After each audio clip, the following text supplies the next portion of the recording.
இந்த மேட்ச் ஜெயிக்கிறதுக்கு மெயின் காரணம் யாருன்னு பார்த்தீங்கன்னா ஹாரி ப்ரூக்கோட இன்னிங்ஸ் தான். அந்த மாதிரி ஒரு பேட்டிங் ஆடி ஒரு பயங்கரமான இன்னிங்ஸ் விளையாடி இருக்காரு. அதுக்கப்புறம் ஒரு பதிலடி இந்த சோஷியல் மீடியாவில் அவர் ட்ரால் பண்ணவங்களுக்குலாம் ஒரு பதிலடி கொடுக்குற மாதிரி ஒரு விஷயத்த சொல்லியிருந்தாரு. என்னன்றதை பார்க்கலாம். ஸோ என்னை பொறுத்தவரையும் இந்த மேட்ச்சில் இன்னைக்கு நைட்டு வந்து எனக்கு ரொம்ப சூப்பரான நைட்டு. அதுலேயும் பல தடைகளை தாண்டி இந்த மேட்ச்சை ஜெயிச்சது எனக்கு ரொம்ப சந்தோஷமா இருக்கு. சில பேர்லாம் சொல்றாங்க பேட்டிங்ல T20ல பேட்டிங்ல சிறந்த இடம் என்னதுன்னா ஓப்பனிங்ல இறங்கி பேட்டிங் ஆடுறது தான் அப்படின்றத சொல்லிட்டு இருந்தாங்க. பட் என்னை பொறுத்தவரையும் நான் எங்க இறக்கி விட்டாலும் பேட்டிங் ஆடுவேன். என்னோட சக்சஸ் டெஸ்ட் கிரிக்கெட்ல நான் நம்பர் 5ல வந்து தான் ஒரு 4 டெஸ்ட் 100 அடிச்சிருக்கேன். ஸோ எனக்கு அதெல்லாம் பிரச்சனை இல்லை. எனக்கு என் மேல கான்ஃபிடென்ட் இருக்கு. நான் அந்த அளவுக்கு பர்ஃபார்மன்ஸ் பண்ணுவேன்னு நான் நினைக்கிறேன் அப்படின்றத சொல்றேன். இந்த இடத்துல வந்து அந்த அளவுக்கு கூட்டங்கள் இருந்தது. அந்த வர சப்போர்ட் பண்ணிட்டு இருந்தாங்க மக்கள்.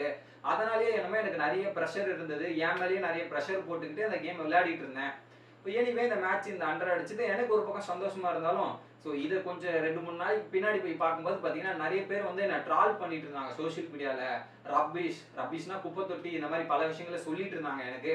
அதனால எனக்கு கொஞ்சம் மன வருத்தமா இருந்தது, கொஞ்சம் காயமா இருந்தது. பட் இந்த இன்னிங்ஸ் மூலமா பல பேரோட வாயை நான் மூட வச்சிருக்கேன். பல பேருக்கு நான் திருப்தி அளிச்சிருக்கேன் அப்படின்ற நம்பிக்கை எனக்கு வருது. கொஞ்சம் சந்தோஷமா போறேன் அப்படின்றத சொன்னாரு.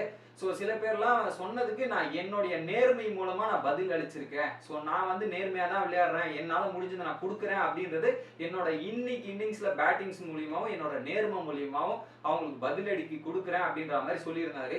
ஸோ பாருங்க 2 நாளைக்கு முன்னாடி ட்ரால் பண்ணுவாங்க. ஸோ திரும்ப வந்து அவங்க இந்த மாதிரி பண்ணோன்னே ஸோ பாராட்டுவாங்க. இதுதான்.